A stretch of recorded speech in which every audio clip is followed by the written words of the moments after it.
बच्चों, इस पाठ में हमने पढ़ा कि प्रभु राम ने रावण को समझाने के लिए अंगद और हनुमान जी को भेजा था। लेकिन जब उन्होंने देखा कि रावण कुछ समझने के लिए तैयार ही नहीं है, तो उन्होंने युद्ध की तैयारी कर ली।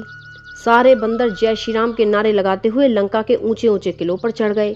राक्षसों ने जब छोटे छोटे बंदर देखे तो वो बहुत खुश हो गए। उनको लगा कि भगवान जी ने तो बैठे बिठाए उनके लिए खाना भेज दिया है, अब इन बंदरों को खाएंगे और हमारा पेट भरेगा।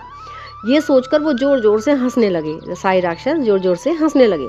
लेकिन जब बंदर राक्षसों के सामने आए तो बंदरों ने राक्षसों के ऊपर बड़े बड़े पहाड़ फेंकने शुरू कर दिए। पहाड़ों की चोट से सारे राक्षस किले से नीचे गिरने लगे। फिर एक एक राक्षस पर 100-100 बंदर चिपट गए और उन्हें नोच नोच कर फाड़ने लगे।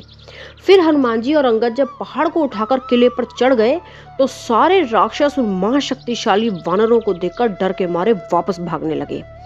तो बच्चों, जैसे सारे राक्षस बंदरों को छोटा समझ रहे थे, उनको लग रहा था कि ये छोटे छोटे बंदर हमारा क्या बिगाड़ पाएंगे, लेकिन उन छोटे छोटे बंदरों ने ही उन राक्षसों को फाड़ डाला। तो इसी तरह से हमें भी किसी को कभी छोटा नहीं समझना चाहिए। इस दुनिया में चाहे कोई छोटा हो या बड़ा, सबको भगवान ने उसकी कुछ खास शक्तियां देकर, कुछ खास क्वालिटीज देकर भेजा होता है। सब अपनी अपनी जगह इंपॉर्टेंट होते हैं। जैसे आपने चींटी देखी है, चींटी कितनी छोटी सी होती है। एक हाथी से और एक चींटी कितनी छोटी होती है, लेकिन अगर वो एक हाथी की सूंड में घुस जाए ना तो उसे काट ले तो हाथी की मौत भी हो सकती है। या जैसे अगर हमारे घर में मान लो कोई सांप का छोटा सा बच्चा घुस जाए तो परिवार के सारे लोग उससे बचने के लिए इधर उधर दौड़ने लगेंगे। चाहे वो बेचारा काटता ना हो, बेचारे के दांत ना हो, लेकिन फिर भी सारे उससे डरेंगे, क्योंकि सांप से सबको यही डर लगता रहता है कि वो काट ना जाए, है ना। तो बच्चों, जो काम सुई कर सकती है वो तलवार नहीं कर सकती। तलवार कोई सुई की तरह हमारे कपड़े सिल नहीं सकती ना। तो हमें कभी किसी को छोटा या कमजोर नहीं समझना चाहिए। अब राक्षसों ने ये समझा कि ये बंदर तो छोटे छोटे हैं, ये हमारा क्या बिगाड़ेंगे, लेकिन उनको ये नहीं पता था कि बंदर के दांत और नाखून इतने नुकीले होते हैं कि अगर उन्हें गुस्सा आ जाए ना तो वो किसी को भी फाड़ डालेंगे।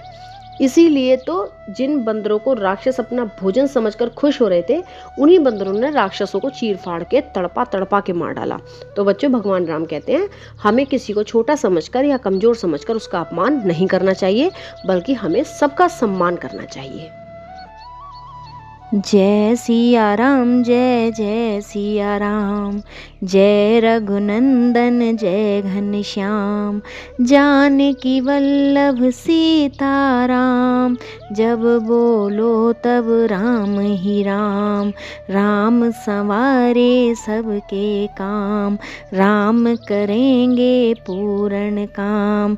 जय सिया राम, जय जय सिया राम, जय सिया राम, जय जय हनुमान।